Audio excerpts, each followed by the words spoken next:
ses valeurs. Voilà, je ne parle pas du film parce que vous venez de le voir. Je vous demande d'accueillir Adèle Malik.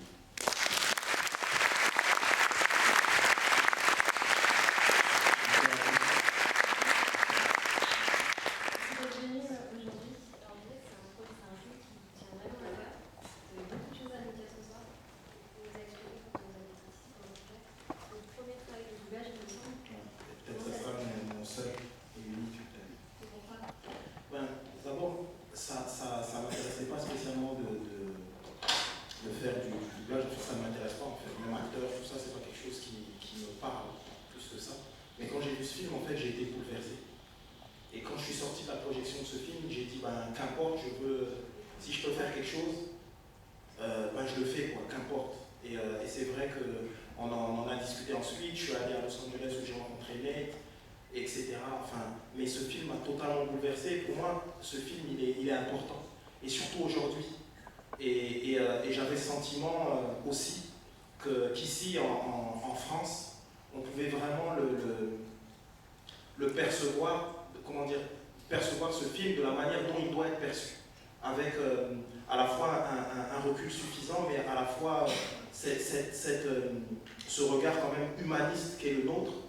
Et c'est vrai qu'aujourd'hui aux États-Unis il se passe énormément de choses. Et c'est vrai que ce film, il nous dit beaucoup. Il nous dit à la fois beaucoup sur nous-mêmes, il nous dit sur les travers de l'histoire de manière générale, puis il nous montre l'importance à la fois du devoir de mémoire. Et moi, pour vous dire la vérité, ce qui m'a ouais, le mot, je vais le répéter souvent parce que c'est vraiment ce que je ressens, ce qui m'a bouleversé dans ce film, c'est que quand je suis allé le voir, j'allais un peu en sifflotant les mains dans les poches, je me disais ouais, un énième film sur l'esclavage et tout ça. Et quand j'ai vu ce film, en sortant, c'est la première fois qu'on ne victimisait pas les victimes. C'est-à-dire qu'on va voir un film sur l'esclavage, on sait très bien ce qui se passe, mais en sortant de là, tout d'un coup, c'est comme si, pour essayer d'être plus précis, c'est comme si quelqu'un va voir un film sur la Shoah et il sort et il dit ah, les pauvres juifs, etc. Pour moi, le film est raté. C'est-à-dire qu'il doit sortir de ce film en se disant pauvres nous, comment on en est arrivé là, comment ça se fait que l'humanité puisse aller là. Et c'est la même chose en sortant de ce film, je me suis dit ça, on sort pas en disant les pauvres noirs. On se dit tout d'un coup, moi à leur place, j'aurais agi pareil, comment on peut amener l'horreur jusque-là, etc., etc. Et là, pour la première fois, dans un film, j'ai palpé cette émotion-là, réellement. Et en ce sens-là, c'est pour ça que je suis là ce soir devant vous. On doit collectivement se battre pour ce film. Parce que se battre pour ce film, ça veut dire que tout d'un coup, on est à la fois dans ce rapport à l'humanité, mais aussi dans le fait tout d'un coup de se dire la fonction aussi du cinéma, en plus de la notion de divertissement, etc., mais la capacité à ce que comment le cinéma influence nos vies, comment le cinéma, encore une fois, nous bouleverse. Et ça, je trouve ça. Et puis, après, on pourra parler, si vous voulez, de l'esthétique même du film, mais je trouve que c'est rare aussi d'avoir cet équilibre, là où on est à la fois parce que quand on va au cinéma, on va pour se divertir aussi, quelquefois surtout. Mais se divertir, c'est pas nécessairement négatif. C'est pas parce qu'on se divertit qu'en sortant de là, on se sent pas grandi ou on n'a pas envie tout d'un coup d'être dans une démarche de respect, d'amour, de tout ce que vous voulez, mais en tout cas d'empathie. Et ce film remplit toute cette mission de mon point de vue. Et je me dis voilà, on doit tous ensemble vraiment véritablement le défendre et qu'il le vaut, ce film. Voilà. Ce qui fait la force du film aussi. Ce qui fait aussi la force du film, c'est Nate Turner, qui est un personnage incroyable, charismatique. Il y a aussi une diction particulière, c'est un prédicateur. Nate Parker. Nate Parker, qui est joué par... Ouais, Nate Parker qui joue Nate Turner. Exactement. Ouais. Donc, il y a une diction particulière, donc le slammer, artiste, vous êtes accompagné le texte, vous avez participé à la traduction, vous avez... L'idée, c'est-à-dire, bon, déjà, il y a les gens qui sont occupés de la traduction, c'est une équipe merveilleuse en fait. Et pour vous dire vrai, c'est que moi, les films en doublé, tout ça, c'est pas. Je veux dire, je fais partie de ceux qui regardent les films en version originale. Mais là, il y a une équipe en fait qui ont fait, on ne va pas rentrer parce que j'ai toute une histoire. l'histoire derrière ça, mais bon, faisons court. En tout cas, cette équipe, c'est une équipe incroyable et ils ont fait en sorte que je puisse vraiment m'approprier et amener aussi ma touche. Et que tout d'un coup, on ne se retrouve pas dans un simple travail de doublage, mais dans quelque chose où tout d'un coup, je pouvais moi aussi apporter ma part d'humanité, en tout cas rajouter quelque chose peut-être, ou en tout cas aider ou mettre en lumière d'une autre manière, mais pour garder cette émotion qui est si grande et palpable dans ce film. Donc vous allez faire la tournée des cinémas en France. Je vais faire la tournée des cinémas en France et partout. Pour voir le film, Ouais. c'est une chanson qui ça, le son. Ouais, j'ai fait une chanson avec mon épouse Waled, on a fait un morceau.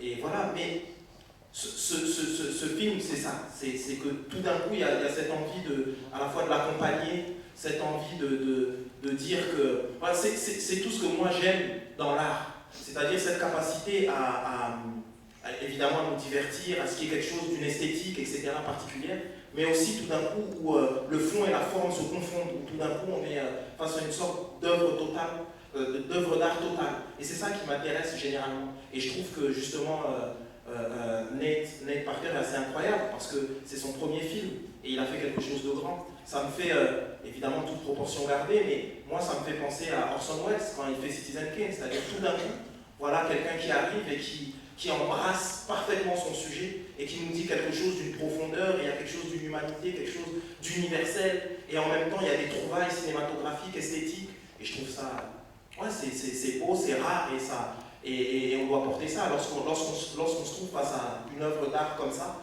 et ben ça mérite de l'aider, de l'accompagner en toute humilité, vraiment. Merci pour cette prise de parole. On va voir s'il y a des questions dans la salle. Allez, faites pas les timides. C'est sur cette bonne question. Exactement. C'est pour ça que je peux faire inviter, hein, mais bon. Oui. Comment on explique qu'aujourd'hui aux États-Unis peut-être qu'il va amener le micro.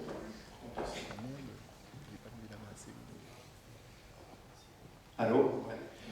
Tu expliquais justement que ce film est hyper important par rapport au contexte actuel aux États-Unis. Pourquoi aujourd'hui en France on est incapable de faire des films comme ça sur notre histoire? Pourtant en France on peut parler de l'histoire délicate qu'on a pu avoir avec l'Algérie par exemple, mais on est incapable de faire des films comme ça. Comment tu l'expliques? Je dirais que tu as dit, on se tutoie. Ouais, tu as dit que tu as dit qu'en France on fait ce genre par rapport à. Je pense qu'il y a quelque chose qui est lié, qui est culturel en fait. Un rapport à comment la représentation des Américains, comment ils se mettent en représentation plus facilement, comment ils ont cette capacité à avoir une espèce d'analyse à la fois de l'histoire immédiate et plus lointaine, mais être capable de ne pas avoir peur de montrer leur travers en fait. Et nous, il y a autre chose, on est d'une autre culture. Et puis le rapport au cinéma, parce que le cinéma est un langage en lui-même, et eux, ils ont quand même, on a inventé le cinéma, mais ils l'ont amené à un autre niveau qu'ils maîtrisent peut-être d'une autre manière que nous. Donc je pense que c'est juste une question de temps, de maîtrise de l'outil cinéma aussi, et puis tout simplement tout d'un coup de générations qui ont envie aussi de raconter telles histoires, etc. C'est un tout. Mais si on devait résumer, je pense que c'est une différence d'ordre culturel, tout simplement. Je pense, hein, j'en suis presque convaincu. J'ai répondu à ta question? Ouais, c'est un avis, évidemment. Je ne peux que donner mon avis qui n'implique que moi, forcément. Fatalement. Oui, bonjour. Oui, je ne vois pas. Ah, Là. Si vous avez rencontré le cinéaste, comment est-ce qu'il justifie le fait de reprendre le titre d'un film qui est déjà sorti, qui parlait déjà de l'histoire des États-Unis, qui est beaucoup plus ancien et qui a priori avait une vision opposée, puisque après avoir vérifié, c'était une vision plutôt sudiste de l'histoire. ouais. Et petit rajout, est-ce que c'est un épisode qui est connu par les Américains ou c'est juste un épisode parmi d'autres qui a été mis à l'avant par le cinéaste? Alors, d'abord, c'est une vraie trouvaille du cinéma, parce qu'il faut tout replacer dans le contexte. Birth of the Nation, le premier Birth of the Nation, on va dire, c'est un film raciste. tout le mythe raciste américain, etc., de la suprématie de la race blanche, parce que c'est comme ça que c'est présenté, je précise, que le noir est plus que criminalisé, c'est une bête, etc. Et je trouve que, et c'est un film qui a très bien marché, qui a eu un impact important, qui a revivifié le Ku Klux Klan, etc. Donc le fait de prendre ce titre et de le retourner d'une certaine manière, personnellement, j'ai trouvé que c'était fort, c'était une vraie trouvaille, parce que tout d'un coup, c'est une sorte de prise d'aïkido, en fait. On prend quelque chose qui est réputé pour être l'inverse d'une chose, on donne le titre. Et je trouve que c'est fort. Et ensuite, l'histoire de Ned Turner, il y a un livre qui a été écrit, un livre qui a eu énormément de succès aux États-Unis et qui a créé une polémique. C'était un blanc qui l'avait écrit, on disait est-ce qu'un blanc pouvait... Bon, mais ce qui est sûr, c'est que ce n'est pas anecdotique. La figure de Ned Turner est une figure connue aux États-Unis. Et cet épisode est connu aux États-Unis. Maintenant, ce qui est super fort et intelligent de la part de Nate Parker, c'est la capacité qu'il a eue il y a sa démarche en tant qu'artiste, en tant que penseur, etc. Mais tout d'un coup, il y a une coïncidence avec ce qui se passe aux États-Unis, avec les Black Lives Matter, etc., le renouveau du combat pour les droits civiques, etc., la violence qui est faite vis-à-vis des Noirs et tout ça. Donc, il y a une espèce de concordance avec tout ça. Donc, c'est pas du tout anecdotique, que ce soit le titre, Gods of the Nation, que ce soit cet épisode, c'est quelque chose d'important. Et c'est en ce sens-là où que c'est aussi une forme de brûlot, aussi, quelque part. Et c'est en ce sens-là où pourquoi je dis que nous, on doit le défendre et on doit pousser ça, parce que par rapport à ce qui a été ce que tu as dit tout à l'heure, je pense que ça ne concerne pas que les États-Unis. Voir un film comme ça et dire oui, avec ce qui se passe aux États-Unis, ce qui se passe actuellement aux États-Unis concerne le monde. Parce qu'on est en train de parler de la plus vieille démocratie du monde moderne, les États-Unis. On est en train de parler qui tue impunément des êtres humains, d'autres êtres humains, et que ça se retrouve dans des situations où les personnes qui ont commis ces meurtres sont libres, quoi. Il n'y a aucun souci. Et ça questionne notre civilisation, ça questionne la civilisation occidentale, moderne, qui tout d'un coup, on est en train de dire que nos principes, nos valeurs, on est tous égaux, on est égaux devant la loi, etc., etc. Et on se rend compte que concrètement, ce n'est pas le cas. Donc ce qui se passe aux États-Unis aujourd'hui nous concerne tous. Et cette histoire ne concerne pas seulement les Américains ou les Noirs américains, ça nous concerne tous. Ça serait comme dire que la Shoah ne concerne que les Juifs. Je veux dire non, ça nous concerne tous. Et c'est en ce sens-là où nous autres, ici en France, où on a quand même une tradition, la tradition des Lumières, une tradition d'ouverture, une tradition d'intellectuel, une tradition d'utiliser l'art comme moyen de diffuser un message réel qui vaut pour l'humanité. Et bien c'est en ce sens-là où nous, on doit porter ce film. Et qu'importe ce qui se passe, on doit dire, voilà, là, tout d'un coup, on a quelque chose qui est un film, qui est divertissant en tant que film, etc., mais qui nous dit quelque chose de profond sur la société, le monde actuel. Et voilà, donc j'avais envie de dire tout ça et peut-être de répondre en même temps en écho où j'allais peut-être pas répondre aussi à cette question-là. Voilà, et c'est en ce sens-là où c'est un film important qui nous concerne tous et qui ne concerne pas que les États-Unis. Voilà.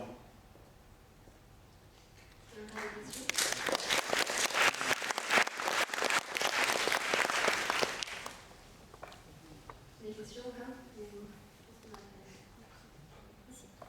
On va avoir des questions.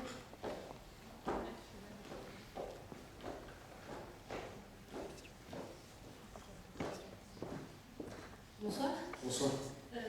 Vous avez parlé beaucoup de la relation entre ce film et l'histoire des États-Unis et l'histoire du monde, mais il y a ce genre de choses qui se passent en France aussi. Et comme je sais que vous êtes également cinéaste, et que justement on posait la question de quand est-ce qu'en France on va se décider à faire des films d'auteur, est-ce que vous serez une des personnes qui va enfin amener ce genre d'histoire? Après je sais qu'il y a les producteurs, etc. C'est pas juste une personne qui veut décider, mais bon, voilà, vous avez l'air d'avoir une volonté. Ben moi définitivement, c'est mon genre de cinéma.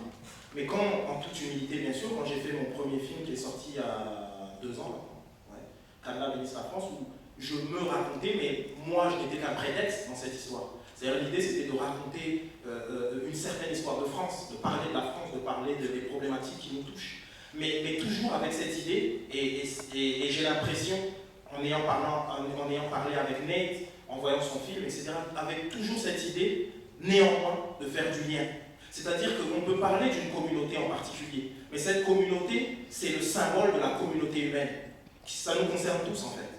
Et moi, ce cinéma me parle véritablement, mais pour faire Lui, il a mis 7 ans pour faire ce film, quand même. C'est-à-dire, ça prend du temps. Et moi, il y a cette idée aussi d'amener quelque chose en tant qu'artiste, en tant que cinéaste, et ça prend du temps. Mais définitivement, je suis dans cette démarche-là, avec cette idée de dire que allier le divertissement et dire des choses aussi profondes, des choses qui nous concernent tous, pour moi, c'est le cinéma idéal. C'est le cinéma que j'aime, en tout cas.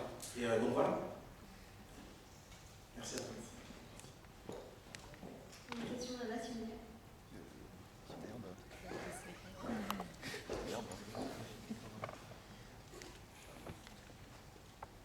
Oui, bonsoir. Bonsoir. Est-ce qu'aux États-Unis, il est sorti ce film? Ce film est sorti aux États-Unis il y a une dizaine de jours. Là, je voulais savoir si ça pourrait éventuellement avoir un impact sur les futures élections. Est-ce que ça peut aider Je pense que... une prise de conscience encore plus profonde? Je pense que oui. Et quelque part, c'est ce qui s'est passé. Après, eux, ils ont leur histoire personnelle. Parce qu'il faut comprendre, tout à l'heure, la première question qui m'était posée ici, tu as cité la guerre d'Algérie, ce genre de choses. Eh bien, il faut savoir que, ok, il y a des films qui ont été faits qui traitent de la guerre d'Algérie, etc., mais ça reste, aujourd'hui, en France, un sujet délicat pour le cinéma. Et bien, eux, si on veut essayer de donner des équivalents ou de contextualiser, et bien un film comme ça, c'est pour ça que c'est le terme que j'ai employé tout à l'heure, c'est un brûlot. Quand un film comme ça sort aux États-Unis, ça remue, il se passe quelque chose là-bas, véritablement. Et oui, et ça participe au débat, à la discussion, au dialogue, et véritablement, oui. Mais encore une fois, ce qui est important, et c'est là où je reviens, excusez-moi, mais je reviens à nous, la France, c'est que je pense qu'on est l'un des rares pays, pour ne pas dire le seul, où on a cette capacité à pouvoir faire fonctionner des films qui sont du pur divertissement, mais aussi à faire fonctionner des films qui ne sont pas que du pur divertissement. Tout d'un coup, on met en lumière des cinéastes, un genre de cinéma qui est quand même âpre, qui nous touche dans des endroits difficiles, mais quand même on arrive à, évidemment, encore plus facilement quand ça ne nous touche pas directement. Bon, on parlait de la guerre d'Algérie, etc. Mais ce que j'ai envie de dire, c'est que voilà, ce film-là, il a ça aussi. Et c'est en ce sens-là où nous autres, on doit pousser au maximum pour que demain, il y ait des films aussi en France qui nous concernent plus directement, on va dire, qu'ils puissent se faire et qu'ils puissent être portés comme on pourrait porter ce genre de film. Voilà. Merci à vous. Une dernière question ici. Oui. Ok, une dernière question, ça va être un petit peu gênant. Pour répondre un petit peu à toutes les questions qui ont déjà été posées, le cinéma, entre guillemets, qui parle des films afro, ça existe en France, c'est juste que c'est un petit peu mal distribué. Par exemple, prochainement, il y a le Gang des Entiers qui va bientôt sortir. Est-ce que c'est pas, vu que on est, pour certains de ma génération, black, qui sont maintenant plus de visités parce qu'il y a laissé quelques, on va parler d'Empire, ou bien encore les Cage, ou bien des trucs qui sont très portés afro. Est-ce que c'est pas, dans le cas précis en France, une question de distribution plus qu'une question de production? Non, franchement, je ne pense pas. Je pense que le problème, il est plus complexe que ça. Si on doit parler entre guillemets, du cinéma communautaire, même si j'aime pas trop ce mot, parce que je considère qu'il n'y a qu'une seule communauté, c'est la communauté humaine, c'est mon combat de vie, et c'est important de le dire et de le redire. Et il y a certaines personnes qui n'aiment pas ça, mais moi, c'est important de le dire haut et fort. Et que lorsqu'on parle d'une communauté en particulier, c'est une métaphore pour parler de la communauté. Et sans être pédant, mais j'ai envie de citer Césaire, qui disait finalement que si l'humanité est un pays, et ben chaque communauté, c'est les départements de ce pays. On est un, on est ensemble. Et c'est important de pousser dans ce sens. Et là, je vais répondre à votre question. S'il y a un problème, ce n'est pas les distributeurs. S'il y a un problème... Je ne dis pas forcément les distributeurs, je dis... Ou l'industrie du cinéma. La problématique, j'ai envie de dire, c'est tout simplement la communauté noire, dans la capacité qu'elle aura à se fédérer, à avancer ensemble et proposer quelque chose qui a un rapport à l'universel, etc., et d'être pertinent sur tous les... Parce qu'il faut comprendre que lorsque... Je vais me prendre un exemple, parce que c'est mieux de prendre un exemple personnel. Lorsque je fais mon film, donc je rencontre des difficultés comme n'importe quel cinéaste qui monte son film, Mais à partir du moment où mon film, j'ai eu le prix de la critique internationale à Toronto, et ben, à partir du moment où il est validé, j'ai envie de dire artistiquement parlant, par les professionnels de la profession, et ben, tout d'un coup c'est beaucoup plus simple. Parce que c'est pas parce qu'on aborde un sujet comme celui-là que tout d'un coup on doit nous ouvrir les bras, etc. C'est aussi la manière, il y a comment on amène les choses. Et c'est en ce sens-là où vous savez, c'est la seule chose qui compte, de mon point de vue, lorsqu'on est un artiste, c'est la pertinence artistique. C'est pas le sujet qu'on aborde, c'est la pertinence. Est-ce qu'on est pertinent dans la manière dont on amène le sujet? Est-ce qu'on touche est-ce qu'on tend, est-ce qu'on touche l'universel, etc., etc. Donc c'est plus ça. Par exemple, le Gang des Lyonnais, Jean-Claude Barny, qui est un ami, et ben voilà, pour moi c'est une vraie démarche, c'est-à-dire au-delà du fait que ça touche, on parle des entiers, etc. Non, on est en train de parler d'un vrai film, avec une vraie réalisation, avec un vrai propos, qui dépasse largement le cadre de la communauté. Et c'est ça qui est important. Et c'est ce qu'a fait Nat, et c'est ce que font les grands réalisateurs, c'est ce qu'a fait Spike Lee, etc., etc. Je vous remercie. Merci à vous.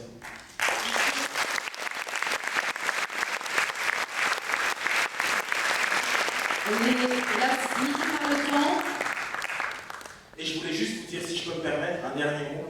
Vraiment, je ne le dirai jamais assez, on doit soutenir ce film. C'est important. On vit une époque qui est dangereuse. Et pas qu'aux États-Unis, partout dans le monde. Et de mon point de vue, j'ai toujours considéré, je considère encore aujourd'hui, que le dernier espace de liberté, c'est l'art, en fait. Et allez-y, quoi. Si vous avez aimé, il faut pousser, on doit faire en sorte qu'on doit, tous ensemble, on doit breaker ce film doit marcher. C'est important. Et je compte sur vous.